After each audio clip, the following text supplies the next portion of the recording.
crappy brakes makes this go from bad to worse.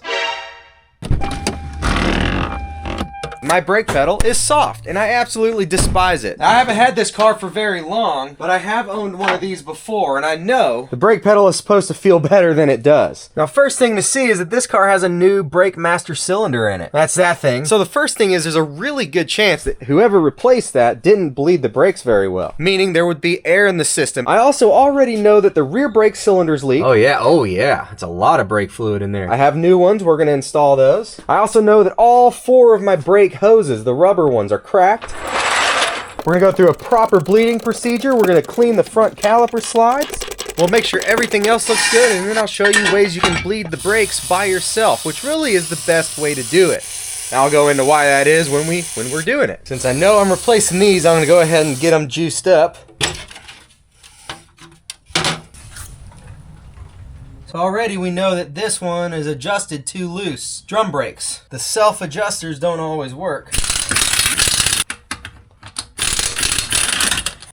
Ugh, it's a pretty tight fit in here.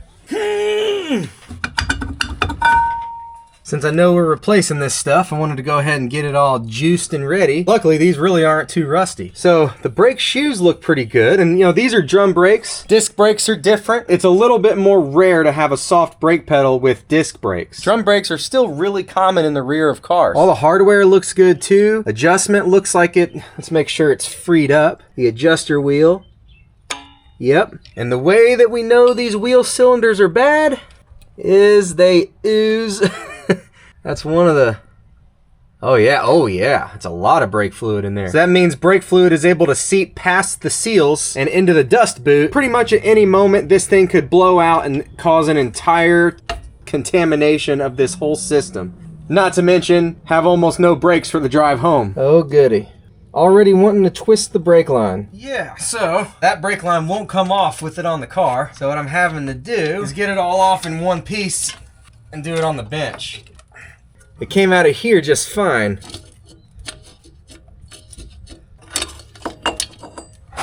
Now I'll just see if we can free up this line nut. And never ever clamp your brake lines. I only did that to keep from losing fluid while I do this, and I know I'm replacing those anyway. So while he's over there at the bench failing miserably on getting that line loose,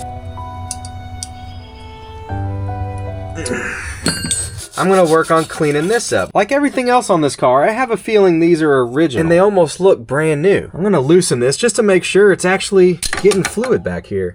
Well, nothing yet.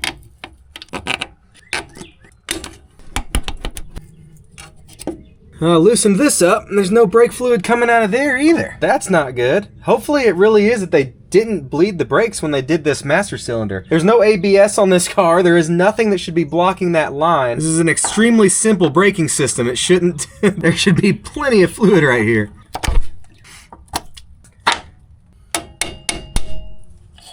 Not even a drip. Not even a wet spot. Hey, I think I hear a tick, tick, tick. Look at that. Brake fluid has made it. All right. Okay, this side's done, except it's just not fully bled yet. Now we finally have fluid back here. That's a huge deal. Anyway, I just spun the wheel cylinder on the line the same way that I took it off, because I never was able to loosen that. I mean, he wasn't over there at the bench. And then got it in place and tightened it the rest of the way. And most importantly, that line's in good shape and not twisted. Now the adjustment is very important, and this is an automatic adjustment system. If the shoes come out far enough when applying the brakes, it'll actually automatically click that down. But a lot of times it doesn't do it good enough, or it seizes up. The idea is to have a small amount of drag. Same procedure here. Alright, everything's been great on this side, except that toothed adjusting wheel isn't turning as easy as it's supposed to. I'm gonna loosen it up a whole bunch, clean off the threads, and then tighten it back down and adjust it properly. So rear is complete. In fact, it's been done a few days now. That made a world of difference. The brake pedal actually feels pretty normal now. Oh, wow. You are not gonna believe this. Hold on.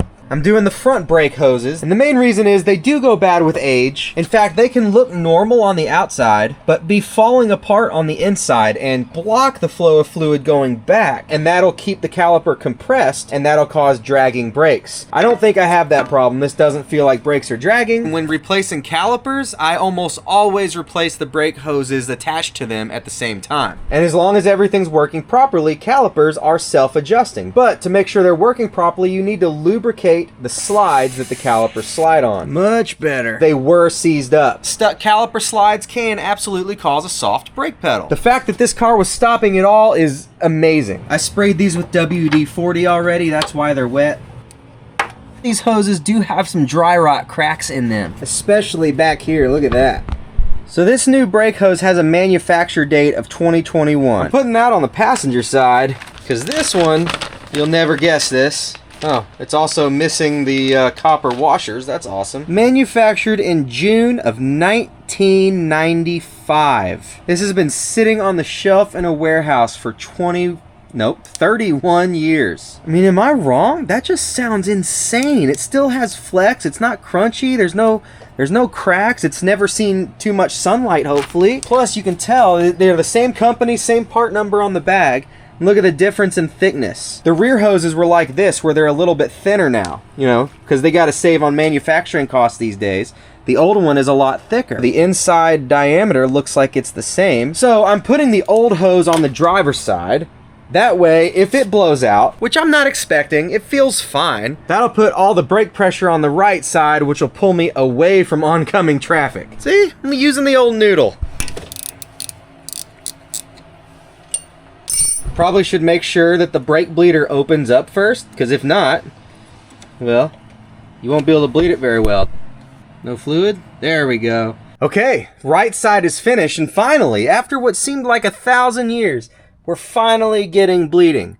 So this absolutely had air in it too. I did the left side first and haven't even started seeing fluid over there yet. I know we saw some fluid come out of the bleeder and from the hose, but that was just the caliper cylinder emptying out. Still no fluid out of there yet. Just remember, do not let the master cylinder reservoir get low, or too low anyway, or you'll have a lot more bleeding to do.